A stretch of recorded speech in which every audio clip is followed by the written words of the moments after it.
Les voy a hablar de un tema que ha sido parte como de mi pasión los últimos ya 5 o 10 años y tiene que ver con los trastornos musicales. Les voy a mencionar una serie de casos que he venido acumulando en este tiempo. Y lo primero es definir qué son los trastornos musicales, ¿verdad? No hemos tenido una clase habitualmente que toque este tema. Y una definición muy amplia puede ser esa, que es cualquier condición neurológica o psiquiátrica que afecte uno o más aspectos del procesamiento musical. Una manera interesante o académica de aprenderla es como las afasias. Hay digamos, un símil entre afasias y amusias que pueden ser entre fenómenos receptivos o una amusia, por ejemplo, a la dificultad para percibir tonos o armonías o timbres, como este famoso caso de Oliver Sacks, de un paciente que tiene un accidente cerebrovascular y está hospitalizado. El piano lo escuchaba como una lata, como una distimbria, se llama esto. Amusias del ritmo, agnosia, reconocimientos musicales, que más adelante les muestro un trabajo que hicimos. Pero también pueden haber fenómenos expresivos, así como las afasias, donde la persona puede tener una apraxia, por ejemplo, para tocar un violín o el piano de manera muy particular, o una distonía de la embocadura en saxofonistas, en trompetistas, o también agrafia específicamente aspectos y pentagramas musicales. Pero también pueden haber fenómenos positivos que son como emergencias. Lo negativo es como que algo se pierde, ¿no? La amusia. Pero lo positivo es que algo emerge, y en este caso, por ejemplo, vamos a hablar de alucinaciones musicales en una paciente, epilepsia musicogénica y otros casos que no les traigo, pero existen, sinestesias, que me he dedicado bastante a estudiar el tema de sinestesias congénitas e inducida por psilocibina y por psicodélicos, y obsesiones musicales también. Entonces arranco un poquito hablando de los fenómenos positivos o las emergencias, como lo mencionaba, y dentro de esta les traigo un caso de una mujer que conocí hace algún tiempo. Ella en ese momento tenía 82 años, era experta en dibujo arquitectónico y llevaba más o menos 5 años con hipoacusia progresiva. Ella me consultó en ese momento muy ansiosa porque pensaba que se estaba enloqueciendo, ya que escuchaba Cielito Lindo una y otra vez. Me decía el cantante con todo y música como si fuera una orquesta. También decía que era como música clásica, como coral, y que dentro de ese coro salía Pavarotti resaltando, cantando música de Cielito Lindo, que es una canción mexicana. Entonces era como algo que no cuadraba mucho, pero lo experimentaba así. Algo importante es que ella cambiaba de lugar, se iba a la casa del hijo, del sobrino, y siempre escuchaba la música como si la tuviera el vecino sonando, como un vecino que hace ruido. Es decir, era un fenómeno externo, no era imaginación, no era algo intrapsíquico, por decirlo así. Y vamos a ver un poquito la entrevista de esta paciente, cómo lo relata ella en sus palabras. Después me di cuenta que cuando estaba sola, en silencio, empezaba el tararara, pero era una tararara con música buena. Yo no sé si es que yo voy a muchos conciertos de Pavarotti, un buen cantante, que no es un chillido ni es un... No, muy buen cantante. Me decía que a veces escuchaba fragmentos de una canción que no le gustaba tanto, que era Cielito Lindo. Ay, sí, es que hace mucho tiempo esa canción y nunca me gustó. Claro, entonces está alucinando con la canción de la infancia, con una canción antigua para ella, pero que nunca le gustó. Entonces era egodistónico. Porque hay gente que alucina con canciones que son egosintónicas, entonces está rico andar con la cancioncita, pero esa persona tenía una canción que no le gusta y eso le generaba desconfort, le generaba ansiedad, inclusive había sido medicada con antidepresivos y con quetiapina cuando llega a mi consulta. Esas son las neuroimágenes y si ustedes las ven, dicen, bueno, esta paciente realmente tiene una atrofia hipocampal bilateral, tiene una atrofia cortical generalizada, tiene lesiones en sustancia blanca, enfermedad de pequeño vaso importante. Uno diría, bueno, ¿será que se está demenciando y como parte de la demencia ahora está como alucinando? Y realmente le hicimos una audiometría que mostraba una hipoacusia moderada, severa, pero el test de Barcelona mostró que no estaba con deterioro cognitivo. Era una persona que, a pesar de tener un cerebro así, tenía una buena reserva cognitiva y tenía un funcionamiento cognitivo sano. Es decir, una mujer sana que tenía un fenómeno alucinatorio producto de una hipoacusia. Y eso Si ustedes recuerdan, por ejemplo, a Penfield, el famoso neurocirujano canadiense, él hacía muchas cirugías en personas despiertas, les quitaba la calota y empezaba a hacer la topografía cerebral, y cuando llegaba justamente a esta región que tiene que ver con el surco temporal superior derecho, cuando él estimulaba allí, la gente tenía fenómenos alucinatorios, recordaba propagandas, canciones de infancia, y él empezó a decir, mire, yo creo que en esta región puede haber un fenómeno de almacenamiento de canciones en el cerebro humano. Y realmente hoy en día concebimos este tipo de síntomas como un síndrome de Charles Bonnet auditivo. Ustedes recuerdan que el síndrome de Charles Bonnet es en la mente visual, personas que tienen cataratas o daños en la vía visual y tienen alucinaciones muy severas, muy complejas. Una paciente me decía que sentía que se abría el cielo y pasaban fenómenos bíblicos, caballos, escenas bíblicas en un Charles Bonnet por una catarata muy avanzada. En este caso, las personas tienen dificultades auditivas y se crean unas alucinaciones que se llaman por deaferentación o por liberación.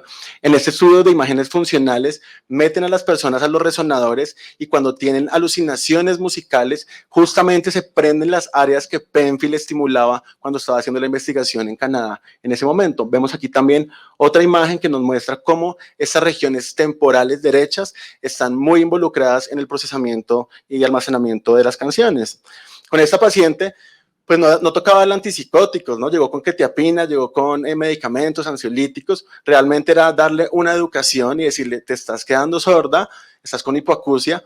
La solución no es medicarte, sino ponerte un audífono, y con esto mejoró muchísimo. Y recuerden que ella decía en la entrevista que cuando estaba en silencio escuchaba más cosas. Cuando había menos estímulos se generan las alucinaciones por liberación. Este tipo de artículos también nos resume bastante bien que hay otras causas de alucinaciones musicales, por ejemplo, hay algunas que llaman psiquiátricas, en depresión, estructurales, neurológicas. Y aquí les pongo otro ejemplo también, en una paciente que tenía unas crisis epilépticas, aunque vemos también que en enfermedades neurodegenerativas pueden aparecer con bastante frecuencia las alucinaciones musicales. Y pues, como parte de la epilepsia, pueden ser síntomas que llamamos ictales, postictales o interictales. Una persona que tenga, por ejemplo, un tumor, un evento cerebrovascular, una malformación arteriovenosa, puede tener un fenómeno irritativo y crear una alucinación como parte de la crisis epiléptica. Y ese es el caso que publican estos investigadores, donde una paciente de 62 años que iba caminando por la calle tranquila empieza a alucinar con música navideña. Es como si uno fuera caminando y arranca Tutaina a sonar, Tutaina por todas partes. Y uno dice, bueno, ¿será que me la estoy imaginando, es por la época, o estoy alucinando con Tutaina? Y eso fue lo que le pasó a la señora, seguramente en su versión gringa, pero lo interesante es que encontraron en la resonancia magnética este punto que está aquí, que no sé si ustedes lo logran identificar, pero es una aneurisma en el uncus del hipocampo derecho, y eso estaba generando un fenómeno irritativo epiléptico focal. Y eso, aquí en la arteriografía, se ve claramente como hay inclusive 2 aneurismas. Esta paciente, después del clipaje de aneurisma, se ven las alucinaciones y se ve la sintomatología. Si no le hacemos una imagen a esta paciente o no le creemos, no hubieran podido operar y no hubieran podido mejorar la sintomatología. Entonces, importante las imágenes, no irnos por la fácil, el antipsicótico, o la señora está escuchando algo como raro. Ojo, porque hay casos que son muy focales, muy puntuales, que pueden tener sintomatología musical. También otro caso que vi por esteroides, que es una de las causas frecuentes por medicamentos. Esto lo hice cuando estaba estudiando neuropsiquiatría en el 2013. Aquí salgo yo con José Muñoz, mi colega en el Instituto Nacional de Neurología y Neurocirugía de Manuel Velasco. Era una mujer de 19 años que tenía síntomas visuales compatibles con una neuritis óptica. Y ustedes saben que a esos pacientes les ponen habitualmente prednisolona como parte del tratamiento. Pero resulta que algunos casos con corticoides pueden generar síntomas inclusive maniformes, pero en esta paciente en particular empieza a decir que 7 días después de las alucinaciones empieza a escuchar música que decía que era dentro de su cabeza, una canción llamada The Fox, y decía que eso era solamente un pedazo de la canción que sonaba como de fondo, como a lo lejos, era parecida a la original en términos de ritmo y tempo. Eso, decía ella, no era un recuerdo, tampoco era imaginación, y la canción de Fox que les digo suena así.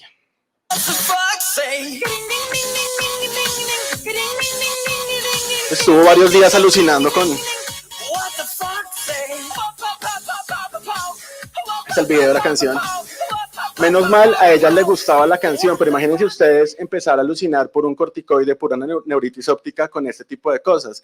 Y esto se los digo porque ese es un simposio de psiquiatría de enlace y esto lo vimos como parte de una interconsulta de enlace. Y si uno no escucha a la paciente y si uno no se da cuenta que toda la sintomatología musical existe, que están casos descritos como estos, pues nunca abre la ventana de la exploración semiológica.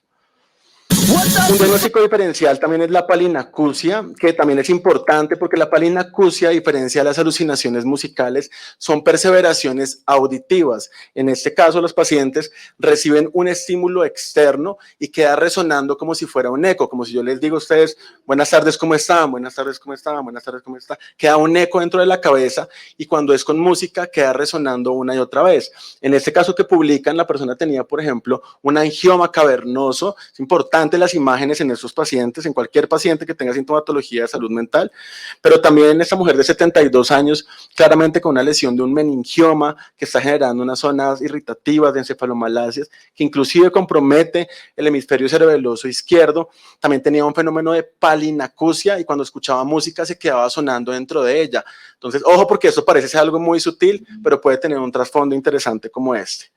En cuanto a las sinestesias musicales, les presento el caso de Paola. Ella en su momento la conocí con 30 años, es psicóloga, médica y músico, y desde muy pequeña ha experimentado este fenómeno que llamamos sinestesias. Las sinestesias son la unión de dos sentidos o cuando la percepción o el estímulo ingresa por un sentido y genera un concurrente en otro sentido. Por ejemplo, la música genera visiones en paralelo de manera simultánea. Entonces ella decía, cuando pequeña, abría una caja de música y veía serpentinas de colores y me decía en una entrevista que le hice, ella vive en Costa Rica, me gustaba mucho la canción Morada.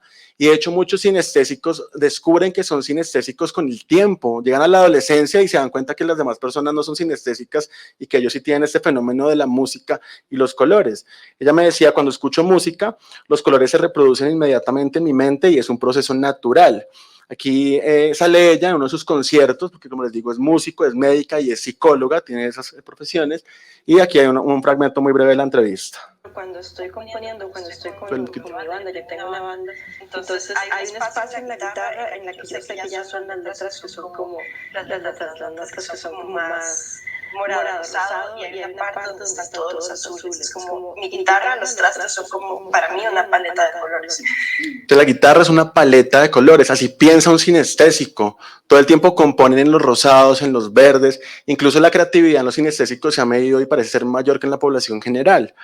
Entonces existen sinestesias musicales que pueden ser del desarrollo, como el caso de Paola, y más o menos el 1 al 5% de la población tiene sinestesias congénitas y viven toda la vida con ellas. Ya se sabe por los estudios funcionales, sobre todo de Ramachandran, que es un investigador de estos temas, que las personas con sinestesias musicales tienen conexiones de la corteza occipital. Por tractografía se ve que conectan con el lóbulo temporal, es decir, las regiones visuales del cerebro están conectadas con las regiones auditivas. Todos cuando somos pequeños somos sinestésicos, los niños de 3, 5 años son sinestésicos, pero con el paso del tiempo hacemos un pruning sináptico y esos caminos o esas carreteras se van rompiendo, entonces los controles, como la mayoría de nosotros, pues no tienen una conexión directa entre el occipital y el temporal, mientras que los sinestésicos tienen una comunicación directa, por eso escuchan algo y ven las cosas. Sin embargo, hay otros tipos de sinestesias como las adquiridas, gente con trauma craneoencefálico, eventos cerebrovasculares que posterior a ese tipo de injurias desarrollan una sinestesia adquirida, pero también lo que les contaba que me he estado interesando los últimos años, o el último año sobre todo, es las sinestesias musicales inducidas por sustancias o por drogas, en este caso los psicodélicos que han estado tan de moda últimamente, como el LSD, el peyote, la mescalina y sobre todo la psilocibina. Ustedes recuerdan o saben que la psilocibina hace parte del componente de estos hongos psilocibios u hongos llamados mágicos y genera experiencias místicas o alucinatorias que pueden ser muy interesantes. Ese es el caso de Victoria, que es una amiga, una colega también, tiene un emprendimiento interesante que se llama Nauta, y ella es psicóloga y además experta en salud pública, pero está haciendo todo este tipo de abordajes con hongos, y ella durante una ingesta de una macrodosis de psilocibina tiene una experiencia sinestésica musical que describe de la siguiente manera. Me acuerdo que había comido muchos gramos de hongos, psilocibe, como 6, 7 gramos, fue la dosis más grande que he hecho, estaba en Chía, en el centro histórico. Y empecé a ver como la energía, los colores de la energía, las ondas, y estaba sonando música de meditación, sí, ondas vibracionales, y pude verlas en colores, y las ondas cómo se movían, más que todo de color morado, naranja, unos colores muy físicos, cuánticos, no sé cómo decírtelos. Claro, no le puede poner palabras, que es típico, se llama la inefabilidad de las experiencias místicas, pero es eso, una persona, ella no es sinestésica en la vida cotidiana, pero consume una macrodosis de hongo, 6 gramos de hongo, es un montón, y empieza a escuchar música de meditación y tiene este fenómeno sinestésico. Igual también que Mercy, que la conocí en otro contexto, ella es diseñadora gráfica, y como parte de su tesis le quiere mostrar a la gente lo que experimenta cuando consume hongos, y ella dice esto: mire, cuando yo escucho música y estoy con hongos, empiezo a ver colores en el ojo de la mente, no son alucinaciones externas, colores en el ojo de la mente, que son mixturas de colores y siempre son dinámicas, porque eso es algo difícil que la gente entienda cuando no es sinestésica, pero ellos nos plasman a través de su arte y su relato cómo serían lo que están experimentando. Y por último, conocí a Natalia en Argentina. Ella es una artista sinestésica, o sea, consume hongos, pero además pinta lo que está viendo durante las experiencias. Y ella me decía, estaba en un arroyo, después de haber consumido hongos, lleno de tréboles, y cada vez que miraba los tréboles podía sentir como si todos estuvieran cantando una misma nota al tiempo, es decir, como un coro de tréboles. Estaba en la montaña, ve los tréboles y todos están haciendo como una especie de coro. Ella decía que cada vez que los miraba resonaban en su cabeza, y me dice, estaba con mi compañero y cuando lo miro para contarle que escuchaba todo lo de los tréboles en su rostro, vi que estaba muy iluminada y su cara estaba llena de tréboles. Ese momento ella lo retrata y esta pintura me la envía, y es cuando básicamente está viendo ella en su experiencia mística los tréboles cantar y visualizados en la cara de su compañero. En cuanto al sonido, era cada vez que lo veía, y era como totalmente esto, entonces, y este fenómeno es interesante porque no era que lo escuchaba todo el tiempo, y estaba en mi cabeza. Este fenómeno es diferente al de Victoria, porque Victoria escuchaba música y tenía colores. Ella ve, o sea, el inductor es visual, pero el concurrente es auditivo. Si ven que es diferente, uno escuchaba música y veía colores. Ella ve los tréboles y escucha un coro. Entonces pueden haber sinestesias musicales que tengan diferentes vías. Esto lo escribí en un blog que, si lo quieren revisar, se llama Blockchain. Aquí hablé un poquito del color de la música, que es una revisión de esto. También este artículo nos muestra en Brogard, él dice, mire, lo que pasa en esta gente que tiene sinestesias es que hay una hiperactividad serotoninérgica, y recuerden que en el tálamo hay receptores 5-HT2A, y los receptores 5-HT2A son a los que va la psilocibina, y en particular la psilocina.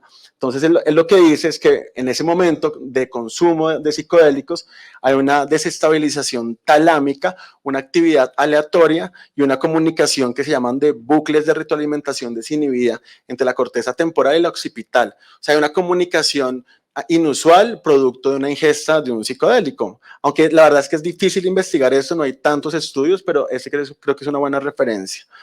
Ahora, ¿cómo saber que realmente esas personas, sobre todo los sinestésicos congénitos o del desarrollo, están viendo esto? Porque yo les puedo decir que a mí mismo me suena, ese Fa me suena rojo y ese R me suena verde. Yo les puedo echar aquí un cuentazo, ¿verdad? O sea, uno cómo objetiva esto, que es en lo que yo he hecho también estos últimos años, y es cómo hacemos investigación en sinestesia, sobre todo congénitas o del desarrollo. Es importante tener en cuenta que las sinestesias siempre son consistentes, es decir, a esa persona siempre el Fa le suena 5 minutos, ok. Pero aunque arranqué, eran 45 minutos, ¿no? Arrancamos un poquito tarde. Entonces, bueno. Sí, porque, bueno. Entonces, consistentes quiere decir que siempre, por ejemplo, el Fa suena verde o el Re suena rojo, que son automáticas, es decir, ella siempre veía la canción morada, que son conscientes, puede decir qué color es y que pueden ser inducidas. Entonces, este fue un protocolo que hicimos con un ingeniero de sonido basado en otros estudios, donde ustedes, por ejemplo, pueden utilizar 40 notas simples de piano como esta, o de cuerdas como esta, notas puras. ¿Puedes subirle un poquitico, por favor? O diferentes instrumentos. O se pueden poner diadas, gracias, como esta, piano, cuerdas o notas puras. Bueno, entonces uno lo que le dice, yo les diría a ustedes, si fueran sinestésicos, bueno, ese sonido en esta pantonera, ¿qué color es?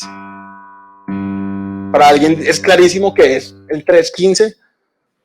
Los sinestésicos hubieran dicho, obvio, es el 403. Entonces lo que uno hace es que hoy les aplico esta prueba con 50 pistas y dentro de 4 semanas hacemos un retest.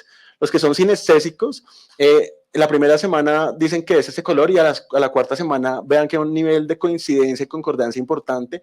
Los controles, como nosotros diríamos, no, pues a mí me sonó azul y en 4 semanas me suena rojo. Entonces sí se pueden objetivar este tipo de cosas. Otro caso interesante es síndrome de Williams. Este paciente tiene 18 años, lo conocí hace un tiempo, esa fue en la tambor alegre que compré en mi rural en Sincelejo. Él tiene una alteración del desarrollo psicomotor, como las personas con síndrome de Williams, y además recuerden que son personas que son muy sociables. Ellos, como parte del síndrome, son hiperfamiliares, saludan mucho. Me decía, hola doctor, ¿cómo se siente? ¿Cómo va? Me saludaba sin haberme conocido, y eso es típico del síndrome de Williams, es como lo opuesto al autismo, hay una hipersociabilidad, hiperfamiliaridad, y él desde pequeño tarareaba canciones, le gustaban muchos géneros musicales, y se destacaba sobre todo en la batería. Le recuerdo un documental muy bonito de Oliver Sacks en YouTube, donde él visita niños con síndrome de Williams y le dicen, doctor Sacks, ¿cómo está? Lo saludan, lo abrazan, y es muy interesante porque son niños que inclusive los describen con caras como élficas y tienen una particularidad en el lenguaje, son muy expresivos también. Pues este paciente que les digo, él le iba muy mal en el colegio, no era bueno académicamente, pero cuando se sentaba a una batería, lo invitaban a tocar batería en la iglesia donde estaba, tocaba de esta manera.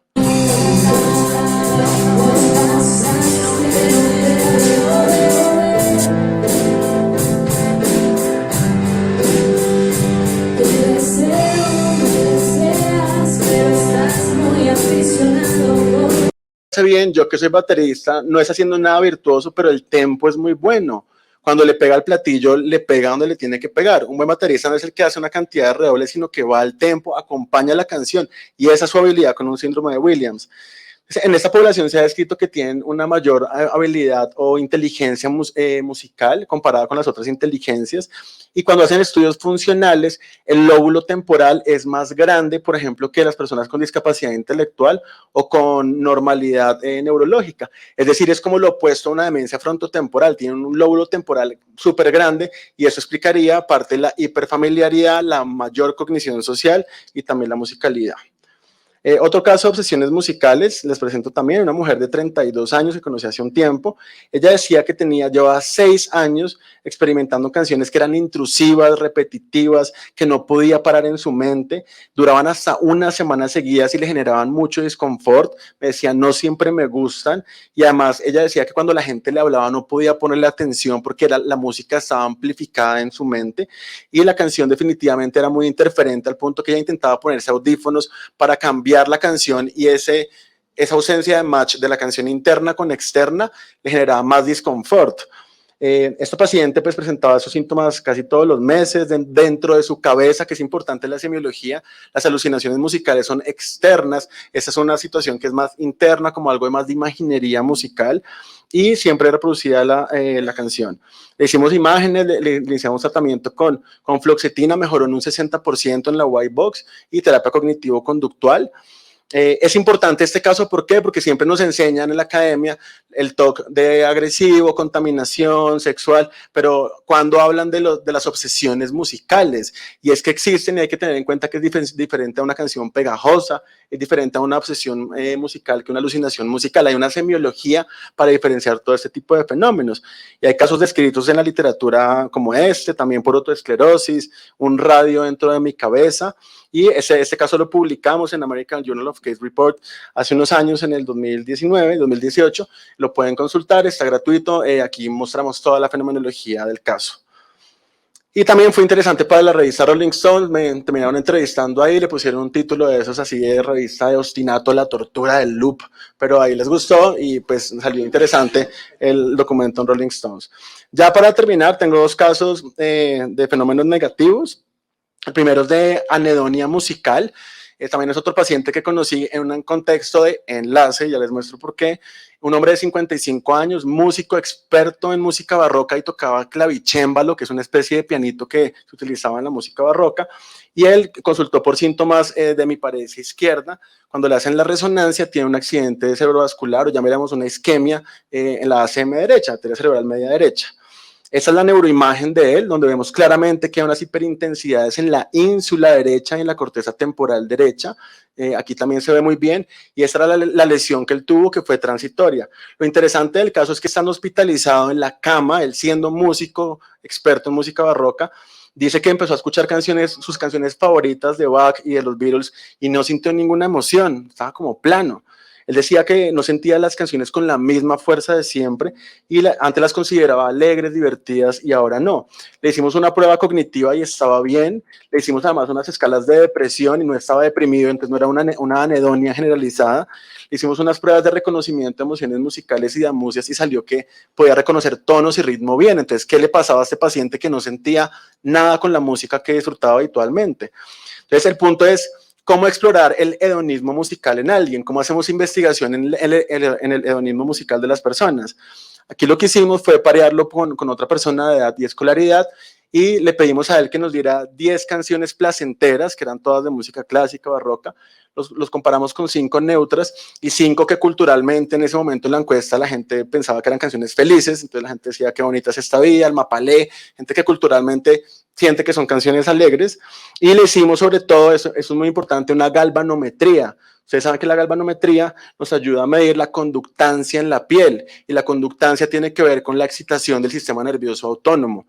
Entonces, ¿qué hicimos? Ese es un ejemplo mío, ese soy yo conectado al galvanómetro. Yo puse el bolero de Ravel, que a mí me parece aburridísimo, ¿verdad? Hay gente que le encanta, pero a mí me parece aburrido. Entonces, mi galvanometría era esta, como plana, mi conductancia, pero cuando puse un Jamiroquai, esa canción que me gusta mucho, entonces hubo un incremento, ¿verdad? Inmediatamente en la conductancia. Así se mide la emoción musical desde el punto de vista fisiológico. Y con este paciente hicimos eso. Fíjense que cuando lo comparamos con el control estaba mucho más excitado en las 20 canciones comparado con el paciente que estaba plano. También en las placenteras que él disfrutaba estaba plano en términos autonómicos y culturales y también neutras. Entonces uno puede también hacer investigación a este nivel. Bueno, eso también lo pueden profundizar ustedes en los correlatos que nos da el grupo de Satorre, donde hay correlatos específicos para anedonia musical, y fíjense ustedes que la lesión que describen ellos, que es crítica para la anedonia musical, coincide con la de nuestro paciente, que es una lesión temporal derecha, lateral y además insular, que claramente es la puerta de entrada hacia el núcleo accumbens y hacia el estriado ventral, que es la región donde se experimenta placer o gratificación. Mejor dicho, se rompió la comunicación entre el oído y el sistema de placer, entre la música y el núcleo accumbens. Hay una disrupción y eso le generaba una desconexión.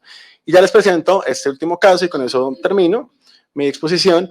Y fue la investigación que hicimos en demencia frontotemporal y el reconocimiento de emociones musicales. Ustedes saben que la demencia frontotemporal es una condición donde las personas no tienen un buen reconocimiento de las emociones del otro y típicamente lo hacen con las caras de Ekman, donde la persona no sabe identificar cuál es la emoción en el otro, tiene procesos de teoría de la mente. Entonces lo que hicimos fue mirar qué se había investigado al respecto con la parte visual, con la prosodia. La prosodia también existe para la cognición social. Los contextos, por ejemplo, este tipo sale aquí bailando, le dicen, Mike, qué buen bailarín eres, versus Mike, qué buen bailarín eres, ¿no? Como el contexto de la frase tiene que ver con la cognición social. Y nuestra pregunta fue, ¿qué pasa con el reconocimiento de las emociones musicales en esta variante conductual? En ese momento, el grupo de investigación estaba compuesto por Patricia Montañez, que tiene un doctorado en neuropsicología, Néstor, que es epidemiólogo, y Lisette, que es psicóloga, y tomamos 12 casos de pacientes con demencia frontotemporal variante conductual y los comparamos con 24 controles sanos. Como ustedes saben, este tipo de enfermedad se produce en personas jóvenes, por lo tanto todos tenían menos de 65 años, o presenil o inicio temprano, ¿verdad? Pero también cuando comparamos, fíjense ustedes, el MoCA y el INECO, que son pruebas frontales, obviamente los casos daban puntajes muy bajos comparados con los controles. Entonces, ¿cómo se hace un test de reconocimiento de emociones musicales, no? Nos basamos en los estudios de Isabel Pérez en este paper, que fácilmente nos agradecieron y nos brindaron todas las pistas para este protocolo, y básicamente lo que le damos al paciente era una ficha donde salía alegría, tristeza, tranquilidad o miedo. Entonces le mandábamos una pista aleatoria y tenía que decir a qué le sonaba esta canción, entonces, o esta pista, díganlo ustedes.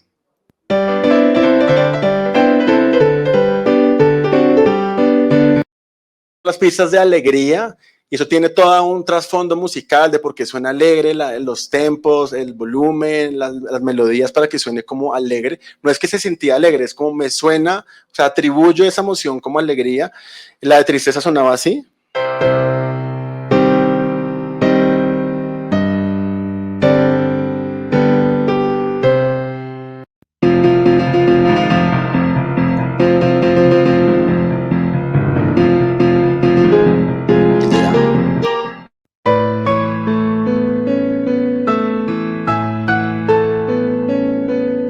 Ejemplo de los pacientes, le dábamos la ficha, ya habíamos corroborado que escucharan bien, que no tuvieran ningún problema auditivo o de comprensión, y es un ejemplo de los pacientes que dan, por supuesto, su autorización para eventos académicos.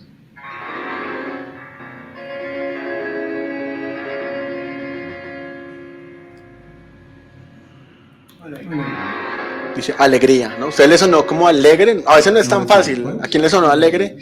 ¿A quién le sonó como de miedo? ¿No? Exacto, sonaba como a mí, porque tranquilidad no, tristeza no. No es tan fácil, por eso lo hicimos con controles, pero él ni se acabó la pista y como tiene una DFT y es impulsivo, fue diciendo alegría, ¿no? Pero la verdad es que no conoce muy bien y vean también pues el aspecto típico de las personas. ¿Cómo? Sí, también, ¿no? Entonces ya es una persona que tenía una historia de, bueno, recoger cosas también ahí en la calle, y bueno, es una clínica típica de la DFT conductual. Otra paciente con lo mismo.